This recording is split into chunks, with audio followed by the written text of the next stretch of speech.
everybody, and welcome back to Reflecting Shakespeare TV. We're thrilled to have you join us. My name is Erika, and I'm a manager and facilitator for the Old Globe's Reflecting Shakespeare program, which is a transformative arts program that we bring to people experiencing incarceration. This video is designed to go inside while we cannot.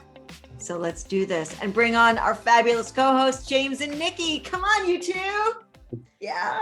Hey. Applause. High five. Yes. Hey, everyone. So I'm still here. Yay! My name is Niki, and I am back with facilitating Reflecting Shakespeare and the amazing team coming from the Old Globe Theater. James? Yes, me too. I'm also still here. Right. All right. So it is great to see everybody. So as I said, my name is James. I'm a facilitator on the Reflecting Shakespeare program at the Old Globe Theater. But now, without further ado, let us welcome our guest for this week. Say hello to Christopher. Yes. Christopher. Hey, Hi, Christopher. everybody. Hi, everybody. Yes. Hey, Christopher, it's so great that you can join us today. Would you mind taking a couple of seconds just to introduce yourself to our audience, please? Sure. My name is Christopher, and I was incarcerated 2.5 years. When I encountered arts and corrections while I was at CRC, and when I got out, I pursued it with a company called Strindberg Laboratory. They're a nonprofit, and they take arts into correctional facilities. They take their stories and they make a production out of them. They were at Lancaster doing a play called Hustling when I met them, so I joined up with them. And so now we go around the city and we take arts to corrections, and we take them to basically underserved communities. And one of their mottos is that arts is transformative, and it can not only help rehabilitate the incarcerated, but the unincarcerated as well. And we also think that it aids in slowing recidivism. Awesome. Thank you for sharing that, Chris. We really appreciate it.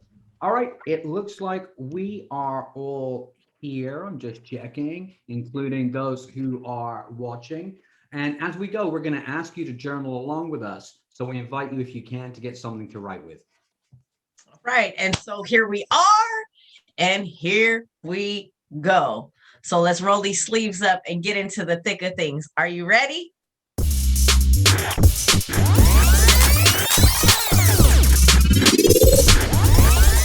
All right, check-ins for the week. What are your challenges and triumphs? Folks watching, this is where we'll always start. Take stock with us. I'll start it out. My low this way, it's so hard to explain. So I'm just going to try and contextualize it a little bit. So my low is understanding that people are in their own processes. And as much as I want to help people so bad, I just have to learn to respect their process, that's my low. For my high for the week, well, I was able to help out a friend on a level that was so important, and it made me feel so good because this friend has showed up for me in my life while incarcerated since my release back into society, and has supported me around every single corner from the inside to the outside. And so for me to be able to help her and support her, it fueled my soul with joy. So, James?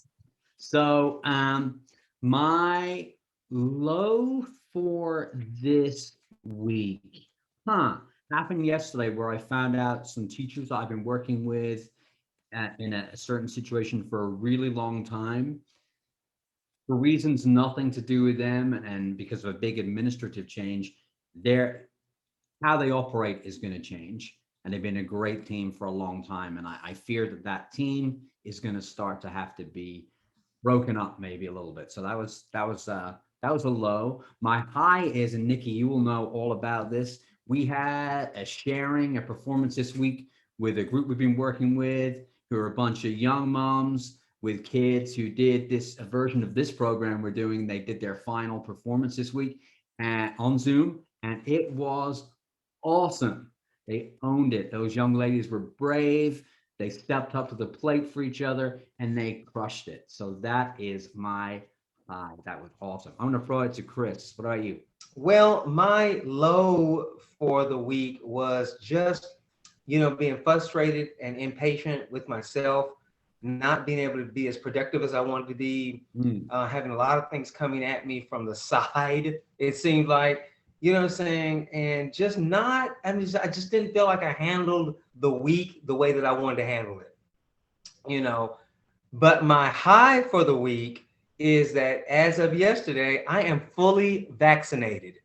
So I I am fully vaccinated, and I feel really good about that, really positive about that. And I'm still going to, of course, take precautions, wearing my mask, social distancing, hand washing.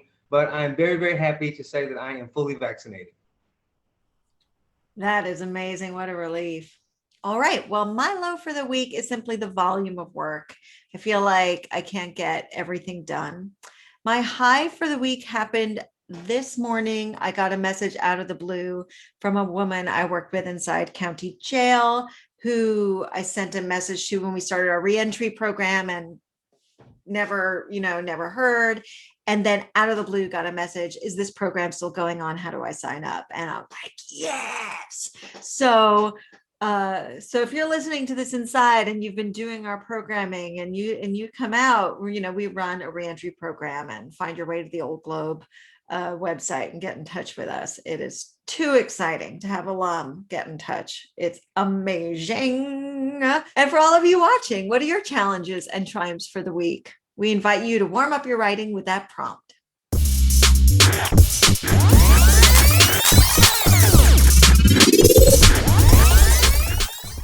All right, so we have all checked in with each other. So let's get into today's warm-up. We are going to do a classic. We're going to do My Name Is and I Feel.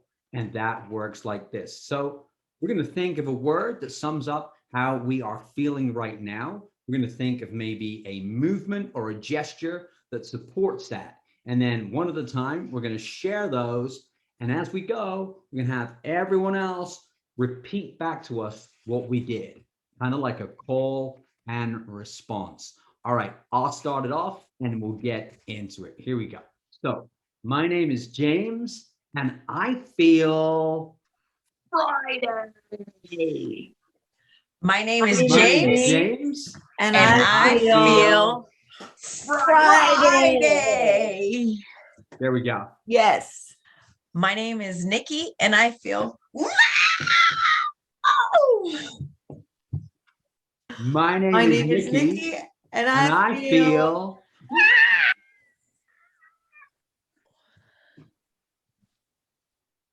My name is Chris, and I feel connected. yes. My name is Chris, and I feel connected. My name is Erika and I feel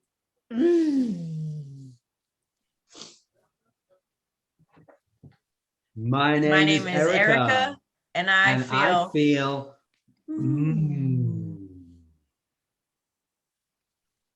All right, now it's the turn for everyone who might be watching out there. So go for it. Let's see and hear them.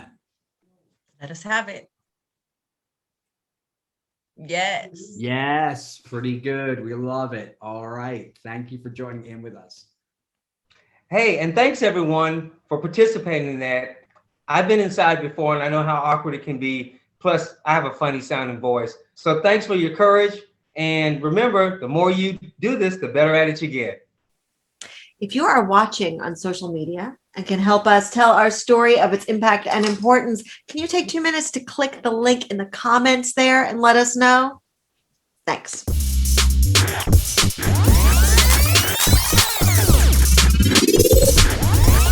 Well, now that we've warmed up our sense of play, let's get to work. For this series of Reflecting Shakespeare TV, we're exploring Shakespeare's comedy, Much Ado About Nothing. And as always, our goal is to have fun with the story, but then, and maybe more importantly, then we're going to dig into what's going on with these characters, how that relates to us right here, right now. So come on, friends, help me set up this story. Yep, have fun. Huh, Erica, that was cute. Anyway, let me set this up, right? Claudio and Hero were set up to be married, people. Geek, geek, geek, geek, married. And in fact, last week we saw how that wedding turned out. It was what? Freaking ruined. Ruined. Why? I'll tell you why. Because Don John and his little crony, Borachio, stirred up a plot to mess everything up. Don John's so messy. Borachio hatched this plot. He had an idea to turn a dress-up date with Hero's lady-in-waiting, Margaret, into some serious mischief. Messy. He had Margaret dress up as Lady Hero, and he went and he visited her in the middle of the night at her window. Now you can't nobody see at night. So he made sure Claudio and Don Pedro went there to see it.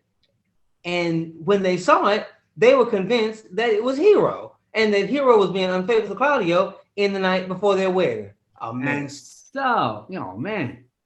And then right, at the wedding, Claudio, thinking falsely that he'd been betrayed in front of everyone, destroys Hero's reputation. He breaks her heart by taking her down and just slandering her in front of that whole congregation. Hero is so distraught that she falls to the ground. By that time, Claudio, Don John, Don Pedro, they leave and they don't even know if Hero's alive. But what about Borachio? He's the one that thought it up and acted out the scheme. We're about to see what he's up to now. And that he's done his mischief and he's got paid for it. All right, so let's get into the scene. Chris, you're going to come and you're going to bring Borachio. And James, you're going to play Conrad, Borachio's friend. Y'all have been up to mischief. Conrad needs to know what's up. And Niki, you're going to play the first watchman. I'll play the second watchman. So the deal with us is we've just been recruited to the lowest ranks of the police force. And I think it's fair to say we don't really know what we're doing, but we're keen. We want to impress. All right. So checks out. Here we go. We're out in the street and the two watchmen, suddenly we hide. We see these guys coming and we're going to overhear them. All right. What? Conrad? Peace, stir not. Conrad, I say. Here, man. I'm at thy elbow. Stand thee close then, and I will, like a true drunkard, utter all to thee. Some treason, master. Yet stand close. Therefore know, I have earned of Don John 1,000 ducats. I have tonight wooed Margaret, the Lady Hero's gentlewoman by name of Hero. She leans me out at her mistress's chamber window, bids me 1,000 times good night, while the prince and Claudio, so far off, in the orchard, saw this amicable encounter. And thought they Margaret was Hero. The prince and Claudio did.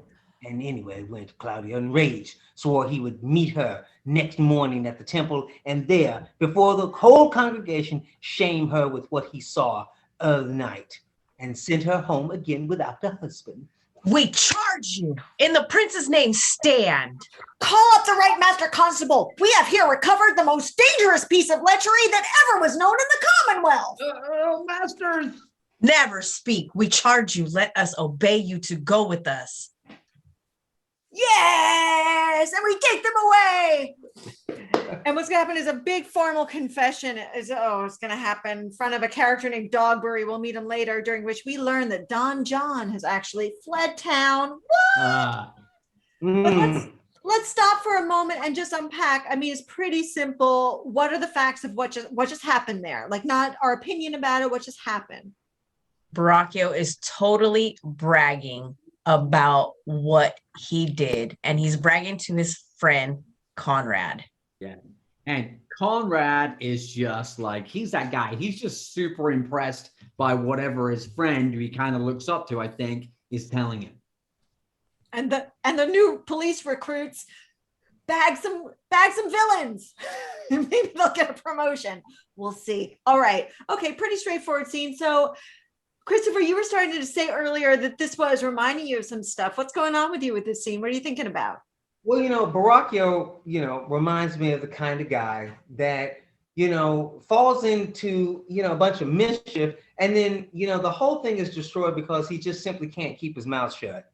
He's so impressed with what he's done, which is really a bunch of treachery and a bunch of just tomfoolery. And he's so impressed with it that he has to tell it, he has to get it out just so he can impress somebody else. But he ends up making himself look like a clown. And not only look like a clown, he gets bagged. And that is usually the case. Yes. I feel like it's almost like he tells the person who's going to be the most easily to impress also, right? Like Conrad's kind of like an easy audience for this whole thing. Yeah, man. Conrad's like, if Borachio is the follower to Don John, Conrad's like the follower to Borachio. Right, is what we get the feeling for here. That'd be fun to cast it out, how you're going to cast that, how you're going to costume them and make them look like. I feel like Conrad feels like Borachio's a genius, right? It's like a mastermind. Yeah. There may not be honor among thieves, but there's definitely a hierarchy. Yeah. What strikes me about this scene is there seems to me, at least, there's some similarity between two groups of characters, right? Of people who kind of like sort of know what they're doing, but it's kind of chaotic on both teams. Like the two guys who are the new police, they're kind of making it up and don't really know what to do. And they're just fortunate that they happen to be there while there's someone else who, in fact, in the bigger scheme of things, he doesn't really know what to do either because he's shouting everything out, through a megaphone. Hey, Chris, I'm wondering your thoughts on this. Like, you seem to know this kind of guy. What do you think is behind the scenes for someone who can't help but brag? And what do you think's driving that engine? Ego, and then the need to I guess maybe garner some other kind of attention. And maybe even impress the people that they're around. It's sort of kind of a power grab. I need to make you think that I'm this kind of smart so that you'll think that I'm this kind of strong. So it's about a power grab. It's about protection. It's about keeping yourself insulated, with maybe even something that's a false image, so that you can keep people away from you. I mean, like, when I was, incarcerated, when I was in, they always had a story, and the story was always grander and larger than life. And, for some people looked up to them, but people definitely kept their distance from them. So in the same way, Borachio, he might be trying to keep someone like Conrad close, and someone else, at arm's length. What really stands out to me? So the one that conjured all of this up is Don John, right? The mastermind of really it all. And he done fled the scene. So now Borachio is sitting here all vulnerable. He can't get a high five from Don John. He can't get that praise. He's not getting anything. So what is he doing? He's out in basically the community, right? Looking for validation. So the thing that stands out to me more than anything is how he's bragging to fuel that false sense of ego, right? And I think about it, and I think when we start bragging about stuff, when we start over amplifying stuff, when we start overcompensating for stuff, it really just shows how insecure we are within ourselves. And we try to fuel that with that self-gratifying recognition, like, no, I did do that. I did do whatever, and pat ourselves on the back. And in this case, unfortunately, it caused harm and it got him in trouble. Right. And it's not just in this case, because I've seen so many times where people have ultimately done something fueled by ego, fueled by validation, for recognition, right? From whether it be positive, whether it be negative, there's been actions that have been taken, there's been harm that has been caused. What's the motivating factor behind that, right? And so I've just seen way too many people wanting to brag about what they had did or what they had done, and it actually always usually ended up with the same ending: people getting hurt and people getting in trouble. Always. Do I hear a quick right in our future? You know this, Erika, you know this. And so thinking about that, right? Because I really kind of mustered through this scene. Like, I love that they are so relatable and they pose opportunities for us to do a self-reflection, right? Especially when we're willing to be truly honest with ourselves.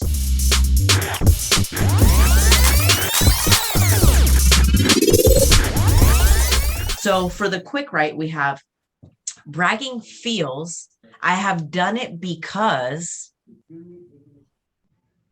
the benefit was, and today my view on bragging is.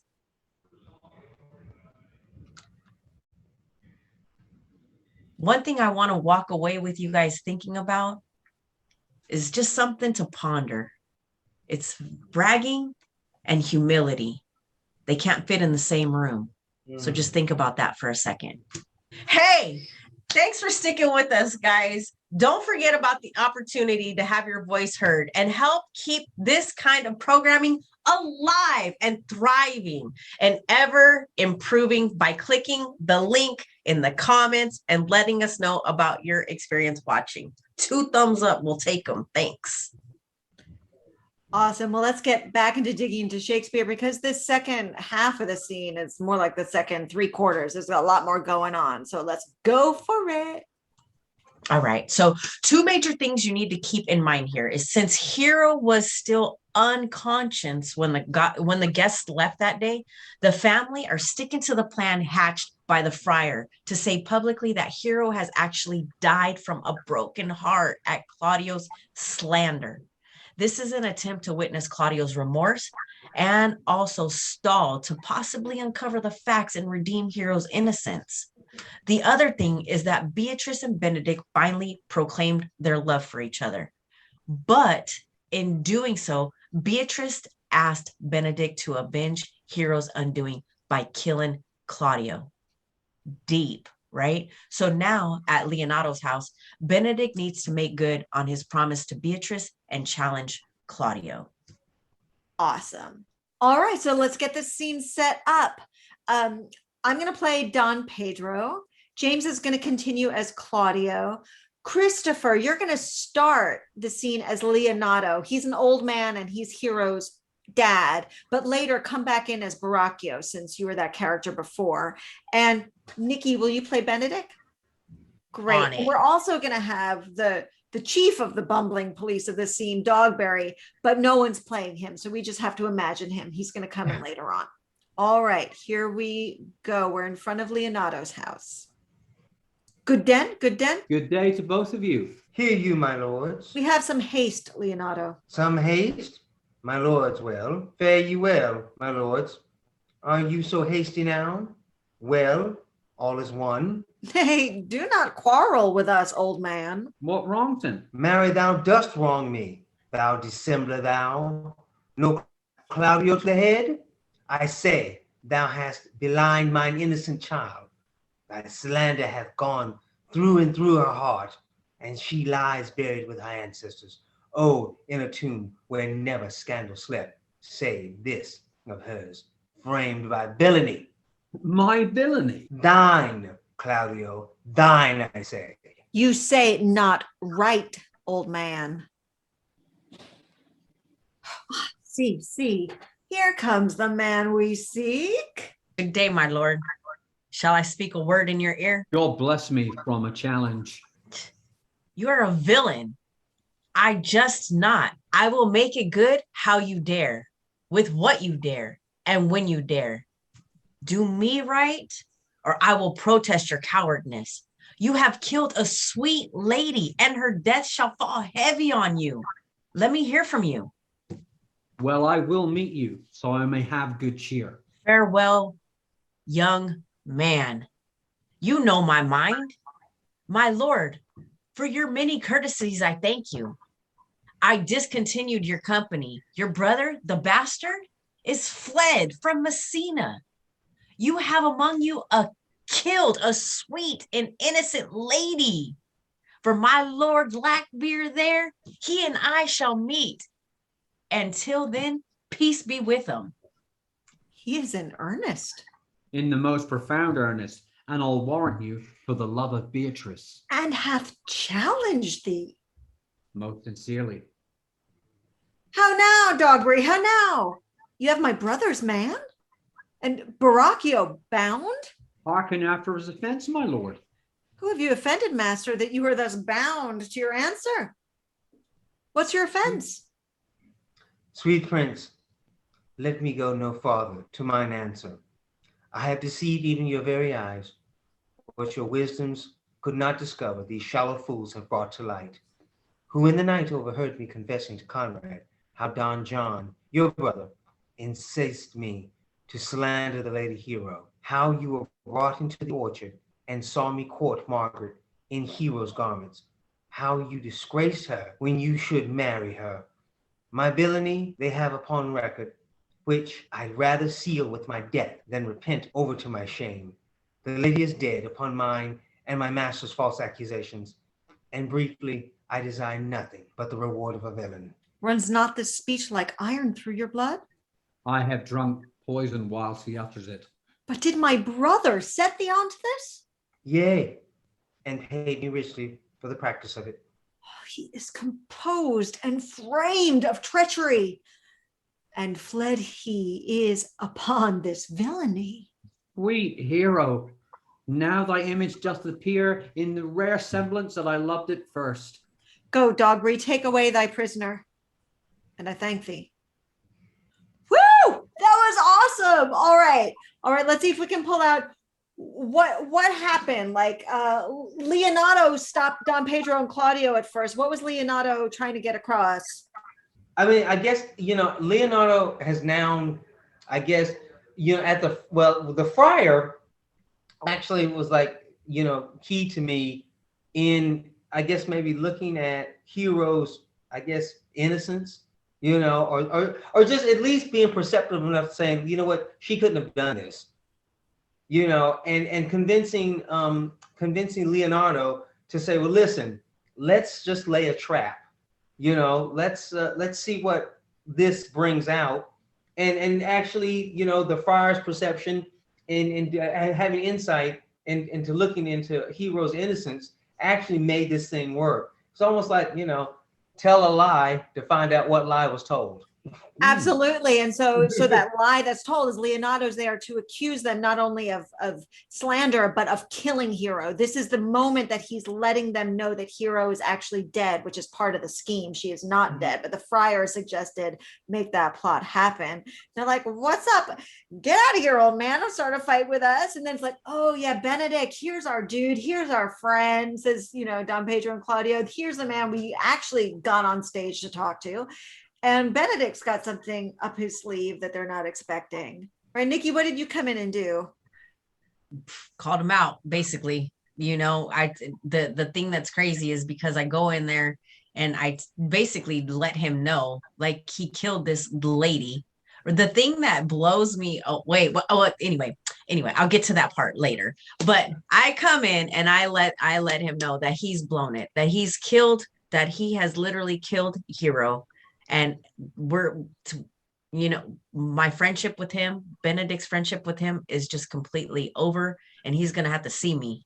But yes, see you. That's the thing. You challenge him, which means a duel. Like, you're going to fight. You're going to have a duel to the death. Like, only one of you is coming out of this alive. Yeah. You're going to have to see me. That's a big shift, right? In the relationship there. I think, and so Claudio comes in. When he's there, he sees his best friend, right, approach him and kind of greets him with like, oh, thank God it's you, like, get me out of here for a second. And when he gets that moment away with his friend, as Niki just said, his best friend says, we're going to have to go and sort this thing out, right?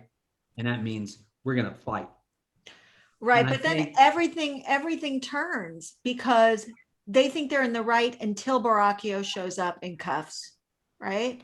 And Mhm. Borachio lets them know what? Borachio lets them know that, listen, this is my doing, and it's like the domino fell, and now all of the pieces are starting to fall in place. And I think Borachio realizes, I'm alone. I'm alone, and in the I guess true Shakespearean tradition, the only way to get your honor back is to go ahead and confess to what you were doing and take your punishment like a man. Oh, I've got thoughts about that. Only Mm-hmm. being Shakespearean, but right. I mean, just to make sure we get that plot point, Borachio confesses. He's already confessed to the police, but here he confesses to Don Pedro and Claudio, and so that's the only moment that Don Pedro and Claudio realize that all of their actions have been wrong, especially Claudio. I mean, James, your character just took down your bride at the altar, and now you're finding out you were wrong. Like, you were wrong to do that. and he has that line where he says, "Oh, now I see her again as I originally saw her, like the veil's been removed." And we got to remember also in this part that Borachio lets Claudio, Don Pedro know, hey, your brother, half brother, the big mastermind, by the way, he's done one, right? He's not even here. What hits me so hard about this scene, I'm going to pick up from what you were saying about Shakespearean amends there, is Borachio's trip into his from mastermind to like bragger to confessor to like really like this apology, this tremendous penitence that he's expressing. My villainy they have upon record, which I'd rather seal with my death than repeat over to my shame. Let's talk about that for a second. It's like this is happening within a comedy, so this bit is happening fast, right? This isn't the whole plot of the play, but that's big stuff. The one thing that stands out to me more than anything with this is because I find immense value in accountability. Immense value in it. And I know that it's necessary. And I think for him to stand there and take accountability is great. The one thing that stood out to me in his speech, though, is because he has a sense of blame, because he still goes back and says that it was Don John, right? But who took the action? It was Borachio. He took the action. Whether he was influenced, whether he was told to do it, whether somebody had paid him to do it, really in all actuality, that falls and lands on him. And I think there's a piece in here where he kind of he diverts full and total accountability. And that's what ended up standing out to me as I had read it over and over. And I was like, no, there's a tinge of him absolutely feeling shamed for what he had done, but there's still a piece of him that is throwing it on Don John, right? And he's like, that part just resonated with me, and it spoke to me so loudly, because with that, it automatically it kind of dissolves the potency of true accountability. In my experience, that's how I've been able to see that. And so that was the one thing that really stood out to me. And I think about that a lot, because I think all of our actions are motivated, right? There's motivation behind everything it is that we do, whether it's because of our life experiences, because of our belief systems, or if it's because that something has influenced us, right? And I think about the decisions that I had made in my life, and decisions that caused harm, and decisions that ultimately got me in trouble or got somebody else in trouble, or I even influenced those decisions that ultimately got somebody in trouble or caused harm, right? And I think about that. And if we were to have somebody standing over us and we were easy to do what other people told us to do, would it be so easy if we were to say in that action, well, my master told me to do this, so that's why I'm doing that. No, we wouldn't. We wouldn't want to pass the torch and give recognition to somebody that influenced our decisions. We want to be like Borachio, and we want to stand there in pride and with ego and brag about what we did. But really, in all actuality, somebody did influence him. But there was a fine line in between that influence, in between that earful of whatever it is that Don John gave him, to Borachio making the decision to go out there and do what he did. And so saying all that to say, that's really kind of what stands out to me. Even though he's talking about, I'd rather seal my death than repeat over to my shame. The lady is dead upon mine and my master's false accusation. My actions, though, are what ultimately perpetuated this damage, this harm, and could have potentially caused death to Hero. So yeah, that's Niki, yeah, absolutely. It's still about the choice, right? There's still that moment, right, where he has to, and he may even be able to justify it to himself, maybe, but in the bringing it out in the wash, where does that sit, right? And then I like how, Borachio says that I'd rather seal this. I mean, my deed, my bad deed is already recorded, and I'd rather seal it with my death. Like, this won't end until I'm gone. I mean, as long as I'm here, everyone will always remember you're the guy that did them dirt. But if I'm no longer here, and it's sort of kind of, that's sort of kind of Shakespearean tradition. The most honorable thing to do for a dishonorable person was death.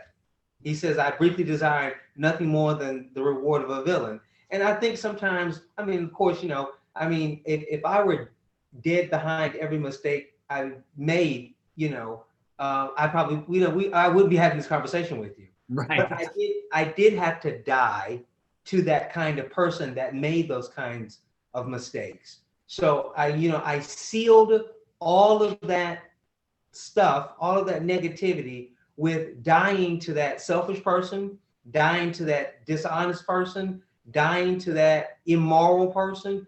I sealed all of that by becoming a new, person, and becoming a better person in society. I guess I just think it's powerful that Borachio comes in and feels this way genuinely and says to Claudio, you should have married her. I mean, to me, that's like kind of so tender and painful for Claudio to hear, rather than just like, I'm not talking to you guys. You know what I mean? Like, he doesn't have to. Of course, he's scripted to, but. Well, yeah, it's complicated. Like, there's a lot of layers, and there's a lot of human imperfection and weakness and pride and all those things on display in this moment. Like, I find that speech from Borachio, there's a lot going on. There's a lot of layers. There's a lot of love to love in it. But as Niki said, there's still that holdover of, yes, it was me, but only because of, right? mm-hmm. And that's in there. And then I really love what Christopher was saying about that sense of then, but still, to take that metaphor of closing off a life in here, then that offers a chance of a renewal, maybe, right? That, those classic moments that maybe I don't have to be always stamped completely by my past. Like, I can take it, I can acknowledge it, and then I can put it away somewhere and have that chance of being still a new version of myself, right? Maybe the one that you didn't discover yet, or the one that you want to find, all of those things. And there's something very potent, very beautiful about that character, maybe seeing that door being opened for him, by him, or that complicated mixture of those things. Yeah, when I look at him too, I think of the actions that he made, and it's like, even with Claudio and Benedict, right? With Claudio thinking that he was going to find some relief with Benedict in his friendship and all of that, and how he was just completely rejected, right, because of what it is that he had did to Hero. And you think about that, and like, it makes me think about, golly, like, how many times have I falsely done something to somebody, was and reached out to somebody, and they rejected me, right? Because I was in the wrong. And then however it is that I internalized that, and how did I deal with that? How did I move after that? How did I function after that? How did I interact with folks after that? Right? With feeling those emotions. And the other thing is with those strong emotions like rejection. And so then we bring it back over to Borachio, and now we're experiencing the emotion of shame. Right. And like Erika said, I absolutely agree. And I appreciate the fact that he's able to allow himself to tap into that and feel that, because you're right, he could have gone on and he could have been like, hey, it happened, what can I say, I'm busted now, oops. He didn't. He came with that whole heart, and he mustered up what he had the capacity to muster up. But feeling that shame, he decided that he was going to do something that was going to be beneficial for the harm, in some type of reparation of what it is that he had done. So definitely able to acknowledge and recognize that. But there's really strong emotions in these last couple of scenes that I think of, when time to take action. There is no roadmap. There is no answers. There is no right answer. There is no wrong answer.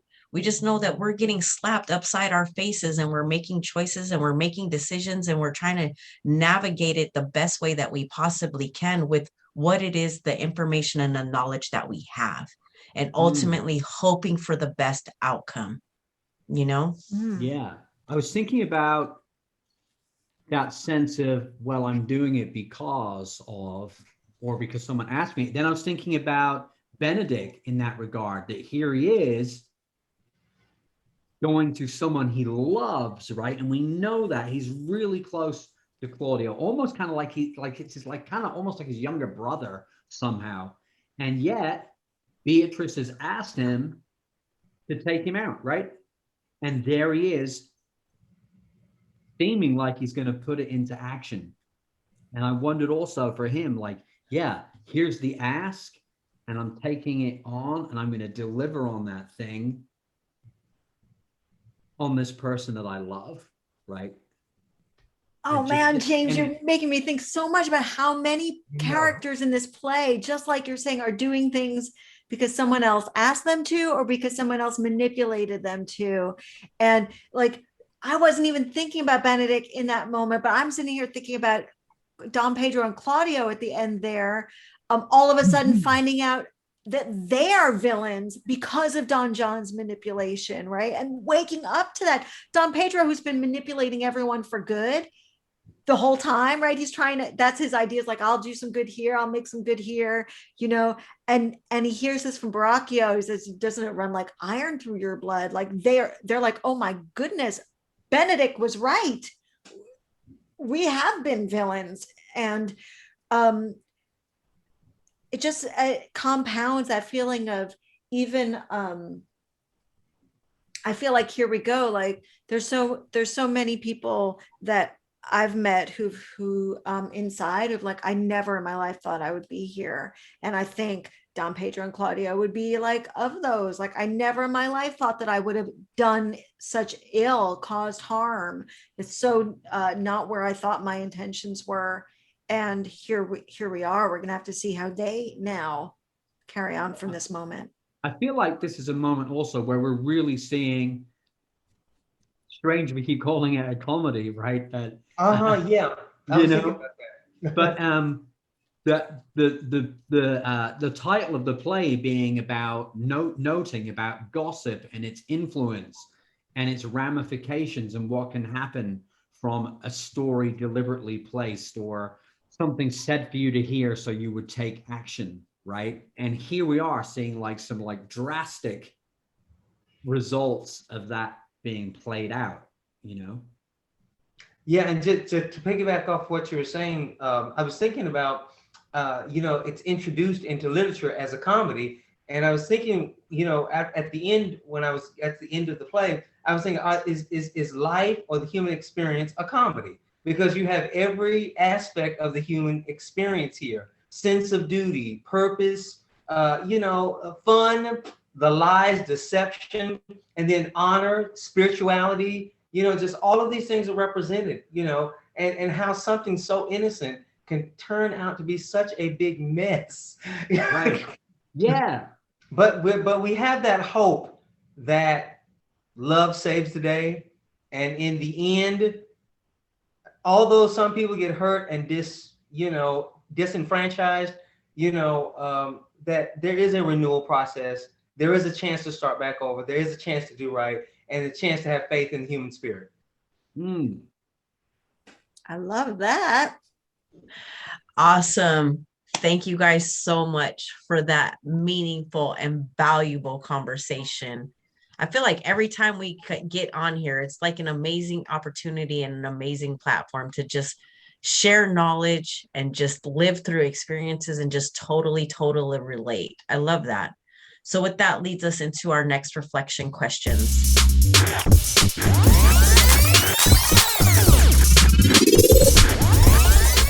So when we think about like the actions of regret, we think about shame, right? Guilt, pain, sorrow. Benedict tears Claudio off as a friend and discontinues the friendship. So we lose people in our lives due to our actions sometimes. So thinking about that, there's been so many things to write about, but of course we want to try and get some meat in here. So has there ever been a time when you have had to have a conversation with someone you cared about to let them know that they were wrong for what they've done? That's deep. It's not an easy conversation to have.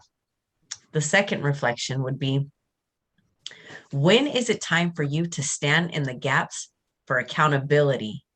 And what would that look like for you? So we'll repeat the writing prompts on the screen at the end of the program if you didn't get enough time to write it all down. We definitely encourage you to take an opportunity to write, to reflect, to have those moments with yourself, allow yourself some insight and some self-awareness. Good stuff, guys. Good stuff. Sure is. And with that, folks, that is all for our episode. It's been great having you, Christopher, with us. Yay, Yeah. Christopher! Thank you, Christopher. I'm so honored and blessed to be here. So honored and blessed. So look, if you've made it all the way to the end of this episode, you are a dedicated viewer and your input is truly valued. So thank you. Let us know about your journey to this point in the program by clicking that link in the comments. All right. So, man, now we're at the end of that. So let's end our class the way we always try and end our class when we are in person. We have a one-word checkout.